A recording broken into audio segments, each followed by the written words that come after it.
आप लोगों को के स्टूडेंट क्लास में स्वागत है। इस चैनल को सब्सक्राइब एंड लाइक करना ना भूलें और बेल आइकॉन का बटन दबा दें। आज प्रतिलेखन संख्या 18 लिखाएंगे। पहले 70 के स्पीड में, फिर 80 के स्पीड में। पेंसिल कॉपी लेकर तैयार हो जाएं। Ready, last ready, start. उपाध्यक्ष महोदय, मैं निवेदन कर रहा था कि जब हम कोई प्रश्न उठाएं तो यह देखें कि हम इसमें से कहाँ तक बढ़ा सकते हैं। किसी चीज़ का मूल्य क्या हो, महंगी पड़े या सस्ती पड़े, इसको हमें विशेष नहीं देखना है। गांधी जी ने कितनी ही बार हम लोगों को यह बात समझाई कि मूल्य किसी चीज़ का रुपये पैसे में क्या है, यह कोई महत्व की बात नहीं है। आप जानते होंगे कि एक वस्तु जो कि हमारे देश में बहुत सस्ती मिलती है, वही वस्तु दूसरे देश में महंगी मिलती है। पहला चेंज। इतना निवेदन करने के बाद अब मैं श्रम विभाग की जो रिपोर्ट है उसकी एक मद की और तुरंत आ जाता हूँ। जैसा कि पहले मैंने कहा, मैं समझता हूँ कि हमारे इस श्रम विभाग का महत्व दिन प्रतिदिन बढ़ेगा।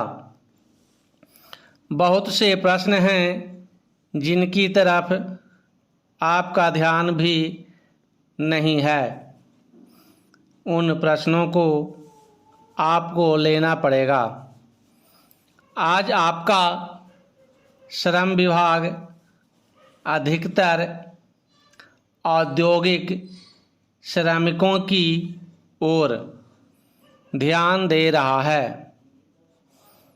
अभी हमारे माननीय सदस्य ने जो खेतिहर मजदूरों की दशा सुधारने की ओर भी आपका ध्यान दिलाया था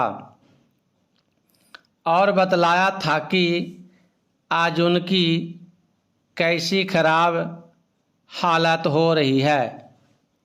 मैं उनसे पूरी तरह सहमत हूँ। हमारी सरकार का ध्यान देहाती श्रमिकों की ओर नहीं गया है। उनकी बड़ी बुरी हालत है।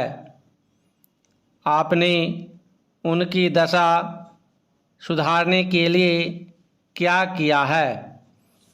मैं पूछना चाहता हूँ कि जो लाखों और करोड़ों आदमी देहातों में बेकार बैठे हुए हैं, उनको मजदूरी और काम दिलाने के लिए आप क्या कर रहे हैं?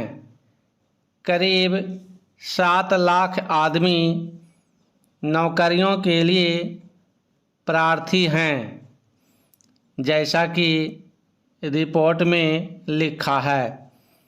इनके अतिरिक्त कितने ही लाखों और करोड़ों आदमी देहातों में बेकार बैठे हुए हैं और कितने ही आधी बेकारी की हालत में हैं, और श्रम विभाग उन बेकारों और आधी बेकारी वालों की संख्या पता लगाने में असमर्थ है। उनकी संख्या हमको कहीं नहीं मिलती है। मेरा निवेदन यह है कि हमारे देश में बेकारी बहुत अधिक है।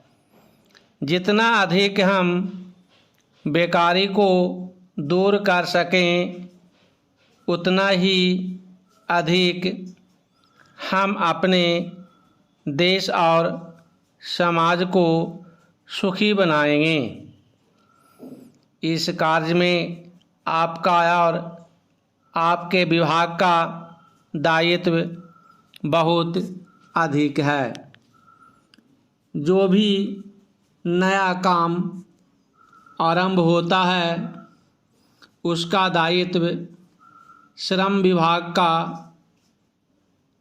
रहता है। धन जनता की भलाई के लिए खर्च होना चाहिए। अब 80 का स्पीड में लिखाएंगे। पेंसिल कॉपी लेकर तैयार हो जाए। Ready, last ready, start. उपाध्यक्ष महोदय, मैं निवेदन कर रहा था कि जब हम कोई प्रश्न उठाएं तो यह देखें कि हम इसमें से कहाँ तक बढ़ा सकते हैं। किसी चीज़ का मूल्य क्या हो, महंगी पड़े या सस्ती पड़े, इसको हमें विशेष नहीं देखना है। गांधी जी ने कितनी ही बार हम लोगों को यह बात समझाई कि मूल्य किसी चीज़ का रुपये पैसे में क्या है, यह कोई महत्व की बात नहीं है। आप जानते होंगे कि एक वस्तु जो कि हमारे देश में बहुत सस्ती मिलती है, वही वस्तु दूसरे देश में महंगी मिलती है। Para change. इतना निवेदन करने के बाद अब मैं श्रम विभाग की जो रिपोर्ट है उसकी एक मद की ओर तुरंत आ जाता हूँ।